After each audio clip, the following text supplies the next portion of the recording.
शुक्लाम्बरधरं विष्णुं शशिवर्णं चतुर्भुजं प्रसन्नवदनं ध्यायेत् सर्वविघ्नोपशान्तये यस्य द्विरदवक्त्राद्या पारिषद्याः परस्ततं विघ्नं निघ्नन्ति सततं विश्वक्सेनं तमाश्रये व्यासं वसिष्ठनप्तारं शक्तेः पौत्रमकल्मषं पराशरात्मजं वन्दे सुखतातं तपोनिधिं व्यासाय विष्णुरूपाय व्यासरूपाय विष्णवे नमो वै ब्रह्मनिधये वासिष्ठाय नमो नमः अविकाराय शुद्धाय नित्याय परमात्मने सदैकरूपरूपाय विष्णवे सर्वजिष्णवे यस्य स्मरणमात्रेण जन्मसंसारबन्धनात् विमुच्यते नमस्तस्मै विष्णवे प्रभविष्णवे ओम नमो विष्णवे प्रभविष्णवे।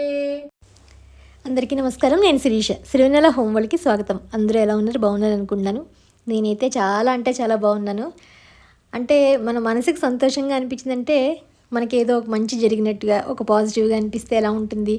ప్రస్తుతానికి నేను వాయిస్ ఇచ్చేటప్పుడు పొద్దున్న నుంచి కాదు, ఇప్పుడు మీతో వాయిస్ ఇస్తున్నప్పుడు అంత ఆనందానికి గురయ్యాను. అది మీతో వెంటనే చెప్పాలని వీడియో అప్లోడ్ అవుతుందని కూడా మళ్ళీ ఆపి మీకు షేర్ చేయాలి, మళ్ళీ ఈ న్యూస్ని షేర్ చేయాలనిపించి వీడియోని మళ్ళీ రీవాయిస్ ఇస్తున్నాను. ఫస్ట్ అంతా ఇచ్చేసి రెడీ టు అప్లోడ్ అన్నట్టుగా ఉండే వీడియోని మళ్ళీ క్యాన్సిల్ చేసి మీకు మళ్ళీ వాయిస్ ఇవ్వడానికి ప్రయత్నం చేస్తున్నాను.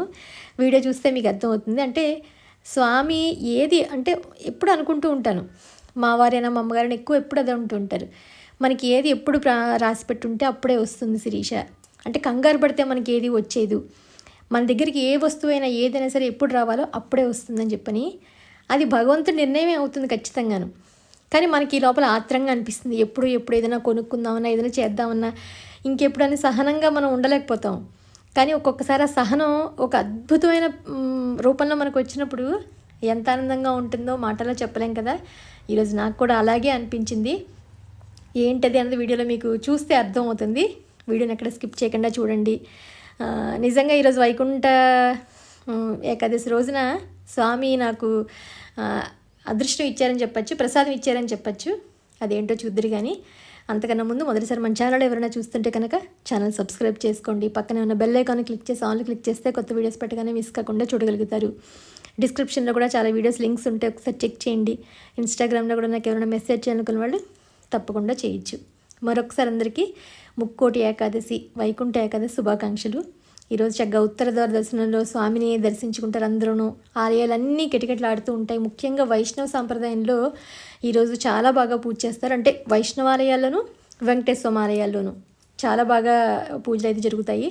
అందరూ కూడా చక్కగా ఉదయం కానీ సాయంత్రం కానీ ఎప్పుడో అప్పుడు ఉత్తర ద్వార దర్శనంలోంచి స్వామిని దర్శించుకుంటే కోటి జన్మల పాపాలు మనకి తొలగిపోతాయట. అందులోని స్వామి శేషతల్ప మీద యోగ నిద్రను ఉపక్రమించి 3 కోట్ల దేవతలతో సహా మన భూమి మీదకి వస్తారట భక్తులను రక్షించడానికి. అటువంటి మంచి రోజున స్వామిని దర్శించుకునే అదృష్టం. ఎందుకంటే ఉట్టప్పుడు మనం గుడికి వెళ్ళినా ఉత్తర ద్వారంలోంచి స్వామిని దర్శించుకునే రోజు వైకుంఠ ఏకాదశి రోజున మనం దర్శించుకుంటే ఇంకా చాలా మంచిది. కుదిరిన వాళ్ళు, మాకు ఉదయం అవ్వలేదు ఎందుకంటే ఉద్యోగాలకు వెళ్తారు కాబట్టి, మా వారు ఆఫీస్కి వెళ్ళిపోయారు కాబట్టి సాయంత్రం తప్పకుండా లాస్ట్ ఇయర్ కూడా మీకు షేర్ చేశాను. ఇంట్లో ఒకవేళ గుడికి వెళ్ళలేని వాళ్ళకి ఎవరికైనా ఉంటే కనుక ఉత్తర ద్వారదర్శనంలోంచి స్వామిని కళ్యాణం చేసిన వీడియో ఒకటి షేర్ చేశాను షార్ట్లోను. ఈసారి కూడా గుడికి వెళ్దాం అనుకుంటున్నాం, స్వామి దయ అంతాను. అందుకని ఉదయమే పూజకి అన్నీ ఏర్పాటు చేసుకున్నాను. ముగ్గు మాత్రం నిన్నే పెట్టాను, ఎందుకంటే ఈరోజు ఉపవాసం ఉందామని అనుకున్నాను నేను. పూజ కొంచెం మంచిగా చేసుకోవాలి, ఉపవాసం ఉంటాం కాబట్టి. మళ్ళీ ఓపిక లేక ముగ్గు పెట్టడానికి చాలా రంగులతో పెట్టాలి అంటే చాలా పేషెన్స్ కావాలి. అందుకని ఈరోజు అవ్వదు, అంటే అన్ని పనులు ఈరోజు అవ్వదు కాబట్టి ముందు రోజు సాయంత్రం నేను నిన్న సాయంత్రం పెట్టేసుకున్నాను అనమాట ముగ్గు. సంక్రాంతి ఎలాగో మనకి సంక్రాంతి వస్తుంది కాబట్టి సంక్రాంతి తగ్గట్టుగా ఎవరైనా సింబాలిక్గా పెట్టుకోవడానికి వీలుగా ఉంటుందని చెప్పని నేను ఆల్రెడీ కొన్ని వీడియోస్ దాని మీదే షేర్ చేస్తాను, సంక్రాంతి ముగ్గుల్లాగా నేను. ఎందుకంటే ఆ టైంకి ఎవరైనా పెట్టుకోవచ్చు, ఏదైనా ఐడియా ఉంటుంది అని చెప్పని. నాకు కూడా ఇంటి ముందు చక్కగా కళకళలాడుతూ ఉంటుంది. పైగా ఈరోజు పర్వదినం కాబట్టి ఆ రకంగానే ఉంటుందని చెప్పని ఒక మంచి ముగ్గు అయితే పెట్టడం జరిగింది. మీకు కూడా తప్పకుండా నచ్చుతుందని అనుకుంటున్నాను. ఏదో నాకు తోచింది అలా పెడుతూ ఏదో దాన్ని ఇంకా పెంచుకుంటూ ఏదో సింపుల్గా అయితే తెములుస్తాను. అఫ్కోర్స్ మీ అందరికి కూడా నా ముగ్గులు నచ్చుతున్నాయని ఆశిస్తున్నాను. మీ అందరూ కూడా సంక్రాంతి ముగ్గులు చక్కగా పెట్టుకుంటూ ఉంటారని. ఆల్రెడీ పిండి వంటలు ఒక్కొక్కటి చేస్తున్నాను, అవి కూడా ఒక వీడియో షేర్ చేస్తాను తప్పకుండా. ఎందుకంటే మనకు మండే నుంచే ఇంక పండుగలు, ఇంక మధ్యలో ఒక 2 రోజులు అంటే శని అది అంతే. సోమ మంగళ బుధ కదా మనకి పండుగలు, భోగి, సంక్రాంతి, కనుమ. చాలామంది ముగ్గులు పోటీలు జరుగుతూ ఉంటాయి, ముగ్గులు పోటీల్లో పాల్గొంటూ ఉంటారు. కైట్ అంటే గాలిపటాలు ఎగరేస్తూ ఉంటాం కదా, అవి కూడా జరుగుతూ ఉంటాయి. సో ఇవన్నీ ఊళ్ళల్లో అయితే చాలా బాగుంటుంది. ఈరోజు వైకుంఠ ఏకాదశి అని చెప్పి నేను కొంచెం చక్కెర పొంగల్ చేద్దాము నైవేద్యంగా అని అనుకుంటున్నాను. అదే కొంచెం ప్రసాదంగా కూడా స్వీకరిద్దామని, ఎందుకంటే ఇంకా అన్నం అది తినకుండా, కానీ ఇది కూడా అన్నమే కానీ మరి ఇంకా ప్రసాదం కాబట్టి ప్రసాదాన్ని అయితే మనం తీసుకోవచ్చు అని చెప్పని నేనైతే ఎప్పుడు ఇలాగే చేస్తాను. అంటే కుక్కర్లో కొంతమంది ఉడికించేస్తారు, కానీ నేనైతే పాలతోటి అచ్చంగా 1 లీటర్ పాలు తీసుకుని అందులో చిన్న కప్పు చూపించారు కదా, 3/4 కప్పు బియ్యము, 1/4 కప్పు పెసరపప్పు, 2 కలిపి ఒక 2-3 సార్లు కడిగేసిన తర్వాత డైరెక్ట్ పాలతోనే ఉడికిస్తాను నేను. అప్పుడు ఇంకా టేస్ట్ చాలా బాగుంటుంది. అందులోని ఇది బూరుగుపొడి బెల్లం, ఇంకా ఈ బెల్లం వేస్తే అసలు చాలా బాగుంటుంది ప్రసాదం. ఆ బెల్లం మామూలుగా కొట్టి అట్టు పెట్టుకుంటూ ఉంటాను కాబట్టి అది కూడా కొంచెం వేసేసి ఉడికిపోయిన తర్వాత పక్కన పెట్టి దింపేసిన తర్వాత ఒక చిన్న బూలిముగ్గుడు పెట్టుకుని అందులోకి కొంచెం నెయ్యి వేసుకొని 2 స్పూన్లు జీడిపప్పులు, కిస్మిస్, కొబ్బరి, ఎండు కొబ్బరి కూడా వేసుకుంటాము. యాక్చువల్గా నేను తర్వాత కొబ్బరికాయ కొట్టిన తర్వాత వేసాను, ఇప్పుడు వేయలేదు ప్రస్తుతానికి. జీడిపప్పు, కిస్మిస్ అయితే చెగ్గ బంగారు రంగులోకి, అంటే అసలు మాడకూడదు, అలానే పచ్చిగానే ఉండకూడదు, కరెక్ట్గా వేగితే చాలా అంటే చాలా బాగుంటుంది. అగో చెగ్గ సూర్య భగవానుడు కూడా ప్రసాదం మీద చక్కగా పడుతున్నట్టుగా ఆయన కిరణాలు పడుతున్నట్టుగా వచ్చింది. ప్రసాదం అది ముందే రెడీ చేసుకొని పెట్టుకోవడం వల్ల ఏంటంటే పూజ చక్కగా ప్రశాంతంగా మనం చేసుకుంటాము. మొత్తం గిన్నెంతా పట్టుకెళ్ళాను కాబట్టి ప్రసాదాన్ని బౌల్లోకి అంతా పెట్టుకుని పూజ దగ్గర రెడీ చేసేసుకుంటే ఈ లోపల చల్లారుతుంది. మరీ స్వామికి పాపం అంత వేడిగా పెట్టలేం కాబట్టి చల్లడానికి పూజ అంతా అయ్యేసరికి టైము పడుతుంది. ఈ లోపల పూజకనే ఏర్పాట్లు అది చేసుకోవచ్చు కదా అని చెప్పని నేను, మీకు ఐడియా ఉండుంటుంది, వెంకటేశ్వర స్వామిది నేను ప్రతి శనివారం పెట్టుకుంటాను కదా నామం ఒకటి, అది పడిపోయింది కింద అనుకోకుండా. ఎందుకంటే అది జిడ్డుగా ఉంటుంది, రోజంతా వెరుగుతూ ఉంటుంది కాబట్టి పట్టుకునేటప్పుడు జిడ్డుగా ఉన్నప్పుడు పట్టుకోవడం వల్ల మా వారు పట్టుకుని క్లీనింగ్ అని పక్కన పెడుతూ ఉంటే చేతిలో జారి ఒక పక్క నామం విరిగిపోయిందని మీ అందరికీ చెప్పాను కదా. ఆ తర్వాత నుంచి కొనుక్కుందామని అనుకుంటున్నాను, కానీ కొనుక్కోవడం అవ్వట్లేదు నాకు. అంటే యాక్చువల్గా ఇది ఉంది కదా, దీన్ని ఏం చెయ్యాలి, దీన్ని తీసుకుని అంటే ఎక్కడ తీసుకున్నానో వాళ్ళకి ఇచ్చేసి కొనుక్కుందామని ఒక ప్లాన్లో ఉన్నాను. నేను మెసేజ్ పెట్టాను అనమాట, మీ టు ఎంటర్టైన్మెంట్ అని చెప్పని. అంతకుముందు నేను పూజ సజ్జ, నేను పూలకి ఒకటి బుట్ట తీసుకున్నాను కదా బ్రాస్లో, నేను దాంతోపాటు కామాక్షి అదే అన్నపూర్ణాదేవి ఐడల్ ఒకటి, ఇప్పుడు అగరవత్తులు పెట్టుకునే స్టాండ్ ఉంది కదా, అవన్నీ ఒకసారి తెప్పించుకున్నాను. ఎప్పుడో మీ అందరికీ గుర్తే ఉంటుంది, ఒక 2 years ఎగో అనుకుంటున్నాను నేను. సో అవి వాళ్ళు తీసుకుని చోటే వాళ్ళని అడిగాను అనమాట, ఒక 4 రోజుల కిందట ఎప్పుడైతే పగిలిందో అప్పుడు ఇంచుమించుగా అడిగితే ఈరోజు అంటున్నారు పంపిస్తానని చెప్పని. సరే నేను కూడా దాని సంగతే మర్చిపోయాను. మామూలుగా ఈరోజు పూజకు మాత్రం శుక్రవారంతో కలిసింది కాబట్టి చక్కగా కామాక్షి అమ్మవారిని అలంకరణ చేసుకోవచ్చు, అలాగే వెంకటేశ్వర స్వామిని అలంకరణ చేసుకోవచ్చు అని చెప్పని కావలసిన పువ్వులు, తమలపాకులు అన్నీ ముందుగా నేను ఏర్పాటు చేసుకున్నాను. చక్కగా పచ్చగా ఉండే తమలపాకులు ఎంత బాగున్నాయంటే లేతగాను. అందులోనూ ఈ వెంకటేశ్వర స్వామి నేను ఎప్పుడో తీసుకున్నది, ఇది మామూలుగా విడిగా ఒక బోర్డులో ఉంటుంది, దాన్ని నేను రోజు పూజ మందిరంలో నేను పెట్టుకోను. ఈరోజు స్వామి దర్శనం ఇలా చేసుకుంటే బాగుంటుంది అన్నట్టుగా నేను ఆ విగ్రహం తెచ్చుకుని పెట్టుకున్నాను. స్వామికి మామూలుగా 7 అంటే ఇష్టం కాబట్టి 7 దీపాలు పెట్టుకుందాము అని అనుకుని వాటికి తగ్గట్టుగా ఏర్పాట్లు అది చేసుకున్నాను.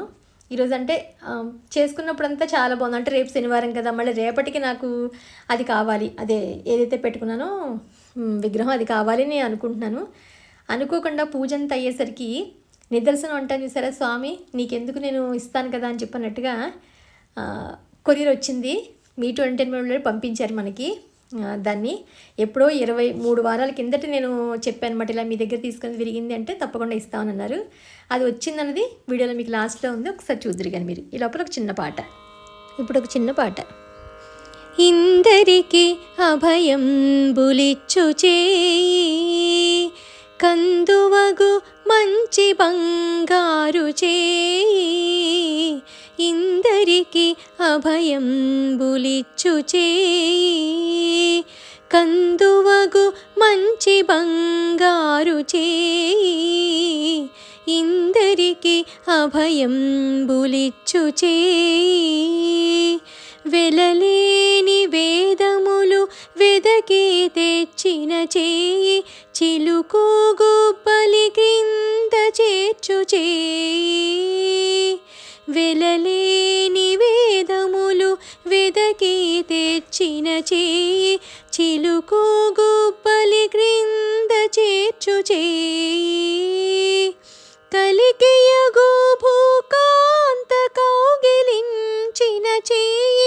వలనైన కొనగోళ్ళ వాడి చేయి ఇందరికి అభయం బులిచ్చు చేయి తనివోక బలి చేత దానమడిగిన చేయి వనరంగ భూదాన మొసగు చేయి తనివోక బలి చేత దానమడిగిన చేయి వనరంగ భూదాన మొసగు చేయి మొనసి జలానిధియమ్ము మొనకో తెచ్చిన చేయి ఎనయానాగేలు ధరించు చేయి ఇందరికి అభయం బులిచ్చు చేయి పురసతుల మానములు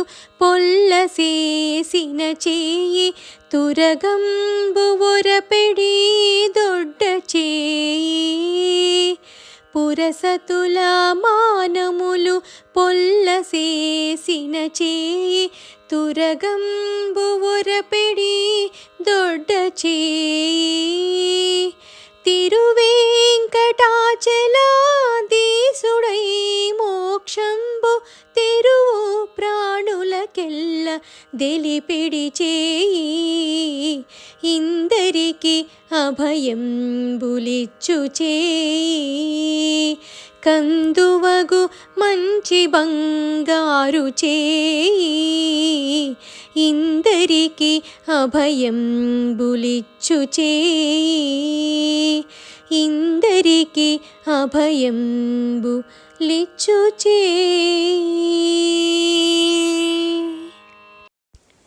నాకు తెలియదు యాక్చువల్గా, అంటే ముందు పూజ అంతా అయిపోయి చక్కగా పూజ చేసేసుకుని ఇంకా మధ్యాహ్నం అయిపోతుంది.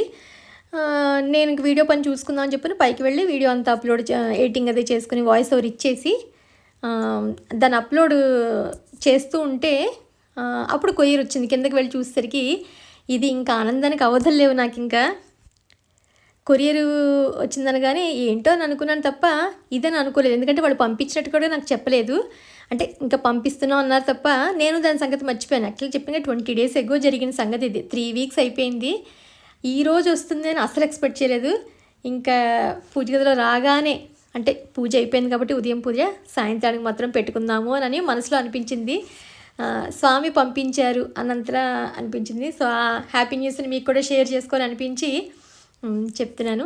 ఇది ఈరోజు వీడియో మీ అందరికీ నచ్చిందని అనుకుంటున్నాను. ఎలా ఉంది, ముగ్గు ఎలా ఉంది, ప్రసాదం, పూజ అని తప్పకుండా కామెంట్ సెక్షన్ తెలియజేయండి. మళ్ళీ ఒక ఇంట్రెస్టింగ్ వీడియోతోటి మిమ్మల్ని అందరినీ కలుస్తాను. అంతవరకు బాయ్.